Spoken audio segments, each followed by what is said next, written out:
Hello friends, कैसे हैं सब लोग। स्वागत है आपका आपके यूट्यूब चैनल इरफान एकेडमी में। कल हमने एपीकल्चर पढ़ा दिया था, मधुमक्खी पालन।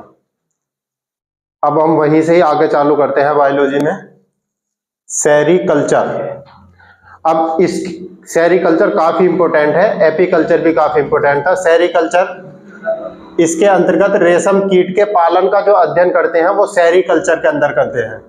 अब रेशम कीट का जो पालन किया जाता है वो शहतूत के पौधे पर किया जाता है। सेरीकल्चर में रेशम कीट के पालन का जो अध्ययन किया जाता है, रेशम कीट के पालन का अध्ययन किया जाता है सेरीकल्चर में। और रेशम की कीट का जो पालन किया जाता है वो शहतूत के पौधे पर किया जाता है। व्यापारिक तौर पर प्रयोग किया जाने वाला जो रेशम होता है वो प्यूमा अवस्था से प्राप्त होता है। रेशम की कीट की प्यूमा अवस्था से प्राप्त होता है, जबकि रेशम का जो निर्माण होता है वो लार्वा अवस्था से होता है। कुछ लार्वा हैं जो इंपॉर्टेंट पूछे जाते हैं आपको, जैसे रेशम का निर्माण होता है लार्वा अवस्था से निर्माण होता है। रेशम का निर्माण लार्वा अवस्था से होता है। रेशम कीट के लार्वा को हम क्या कहते हैं? कैटल पिलर कहा जाता है। क्वेश्चन पूछा जाता है रेशम कीट का लार्वा कौन सा होता है, तो कैटल पिलर। मधुमक्खी का लार्वा को बोलते हैं ग्रप्स, और घरेलू मक्खी के लार्वा को बोलते हैं मैंगोल। तो आपसे पूछा जाएगा रेशम कीट के लार्वा को कैटल पिलर, मधुमक्खी के लार्वा को ग्रप्स और घरेलू मक्खी के लार्वा को मैंगोल कहा जाता है। अभी आ जाता है तुम्हारे पास विटीकल्चर। तो अंगूर की खेती का जो अध्ययन किया जाता है वो विटीकल्चर के अंदर किया जाता है। फिर है तुम्हारे पास पोल्ट्री। तो पोल्ट्री में जो होता है आपका मुर्गी पालन का जो अध्ययन करता है वो हम पोल्ट्री में करते हैं, मुर्गी पालन का अध्ययन। अब बर्ड फ्लू, रानीखेत जैसी जो बीमारियां होती हैं वो मुर्गियों के द्वारा फैलती है। बर्ड फ्लू, रानीखेत जैसी बीमारियां किसके द्वारा फैलती हैं? मुर्गियों के द्वारा फैलती हैं। बर्ड फ्लू बीमारी का जो वायरस होता है तुम्हारे पास H5N1 विषाणु होता है। बर्ड फ्लू बीमारी किसके द्वारा फैलती है? H5N1 विषाणु से होती है।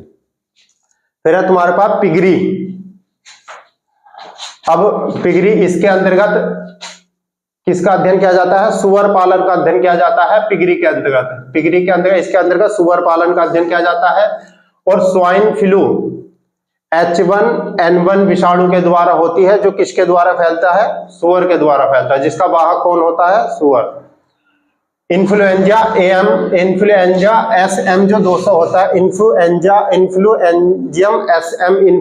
SM 200 जो होती है, तथा टेमीफ्लू जैसी औषधियों का प्रयोग स्वाइन फ्लू बीमारी में किया जाता है। तो आप ध्यान रखें, इनकी दोनों दवाइयों का नाम याद रख लेंगे आपको क्या है?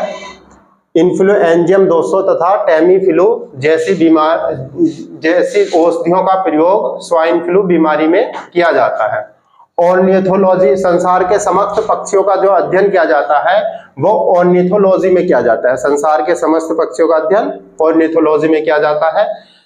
इसमें से कुछ इंपॉर्टेंट बातें हमने लिखी हैं, जैसे डॉक्टर सलीम अली को पक्षी विज्ञान का जनक कहा जाता है। यह आपसे क्वेश्चन पूछा जाता है, पक्षी विज्ञान का जनक किसको कहा जाता है? तो डॉक्टर सलीम अली को पक्षी विज्ञान का जनक कहा जाता है। मगर यहाँ से क्वेश्चन पूछा जाता है डॉक्टर सलीम अली पक्षी विहार कहाँ है? तो श्रीनगर जम्मू कश्मीर के अंदर है। बहुत इंपॉर्टेंट क्वेश्चन है। शतुरमुर्ग को संसार का सबसे बड़ा पक्षी कहा जाता है। और सबसे छोटा पक्षी कौन सा? हमिंग बर्ड है। और ऐसा कौन सा पक्षी है जो उल्टी उड़ान उड़ सकता है? तो वो भी कौन सा है? हमिंग बर्ड है। तो संसार का सबसे बड़ा पक्षी शतुरमुर्ग, सबसे छोटा पक्षी हमिंग बर्ड। हमिंग बर्ड कैसा पक्षी है जो उल्टी उड़ान भर सकता है? वह कौन सा पक्षी है तुम्हारे पास? Humming bird. फिर है ओफियोलॉजी तथा सर्पेंटोलॉजी। ओफियोलॉजी तथा सर्पेंटोलॉजी में समस्त संसार के सभी सांपों का जो अध्ययन किया जाता है वो ओफियोलॉजी तथा सर्पेंटोलॉजी में किया जाता है। हाइड्रोफिश संसार का सबसे विषैला सांप है। क्वेश्चन आपसे पूछा जाएगा संसार का सबसे अधिक विषैला सांप कौन सा है? तो हाइड्रोफिश संसार का सबसे अधिक विषैला सांप है। फिर है कोबरा, जो स्थल तथा भारत का सबसे अधिक विषैला सांप कौन सा है? कोबरा। अगर संसार का पूछा जाए तो हाइड्रोफिश, भारत का पूछा जाए तो कोबरा, स्थल का भी पूछा जाए तो कोबरा। अजगर, जिसको हम पाइथन कहते हैं, तथा एनाकोंडा जैसे, ये ऐसे सांप होते हैं जो अविषैले सांप होते हैं। तो आप इसके अंदर सबसे इंपॉर्टेंट बात तो यही याद रखना, सेरीकल्चर के रेशम के कीट का पालन किसके अंतर्गत करते हैं हम? सेरीकल्चर के अंदर। रेशम कीट के लार्वा को कैटरपिलर कहा जाता है, मधुमक्खी के लार्वा को ग्रप्स कहा जाता है, घरेलू मक्खी के लार्वा को मैंगोल कहता है। फिर आता है तुम्हारा विटीकल्चर, अंगूर की खेती का जो अध्ययन किया जाता है वो विटीकल्चर में किया जाता है। फिर है तुम्हारा पोल्ट्री और मुर्गी पालन का अध्ययन करते हैं पोल्ट्री में। और बर्ड फ्लू तथा रानीखेत जैसी जो बीमारी होती हैं वो मुर्गियों के द्वारा फैलती हैं। बर्ड फ्लू का जो वायरस होता है वो तुम्हारे पास H5N1 विषाणु के द्वारा होता है।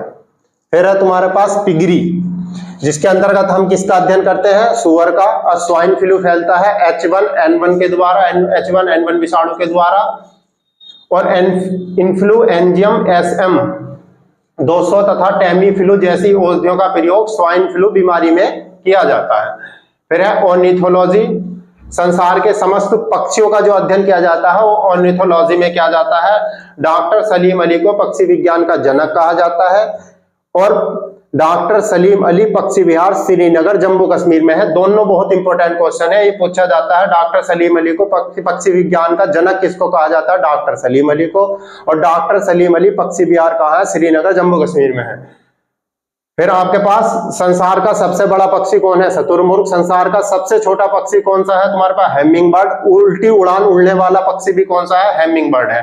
फिर है ओफियोलॉजी तथा सर्पेंटोलॉजी, इसके अंतर्गत किसका अध्ययन करते हैं हम, सांपों का अध्ययन करते हैं ओफियोलॉजी तथा सर्पेंटोलॉजी में।